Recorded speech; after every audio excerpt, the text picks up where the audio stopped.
નમસ્કાર, ખબર ગુજરાત સાથે હું જયમીની. સમાચારની શરૂઆત કરીશું અમદાવાદથી. અમદાવાદમાં આવેલ પકવાન મેટ્રો સિટી અમદાવાદમાં વધતા ટ્રાફિક દબાણ અને અકસ્માતોની ઘટનાઓને ધ્યાનમાં રાખીને દિવ્ય ભાસ્કર દ્વારા ક્રોસ રોડ ગ્રેટિફિકેશન અને હેલ્મેટ ડિસ્ટ્રીબ્યુશન અભિયાન શરૂ કરવામાં આવ્યું છે. જે હાલ આ અભિયાન પકવાન સર્કલ ખાતે સક્રિય રીતે ચાલી રહ્યું છે, જ્યાં સવારે 8 વાગ્યાથી લઈને 9:30 વાગ્યા અને સાંજે 5:30 થી 7 વાગ્યા સુધી આ દરમિયાન પિકઅપ અવર્સમાં વિશેષ કામગીરી હાથ ધરવામાં આવી રહી છે.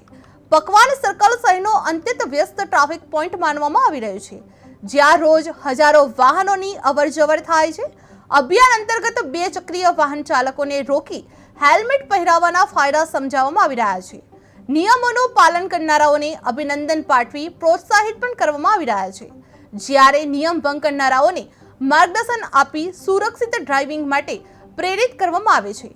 એક હેલ્મેટ એક જીવનના સંદેશ સાથે આ પહેલ માત્ર હેલ્મેટ વિતરણ પૂરતી સીમિત નથી, પરંતુ નાગરિકોમાં જવાબદારીની ભાવના વિકસાવવાનો પ્રયાસ છે. આ અભિયાનને સારો પ્રતિસાદ મળી રહ્યો છે અને શહેરના અન્ય સર્કલ પર પણ તેને વિસ્તૃત કરવાની તૈયારી ચાલી રહી છે.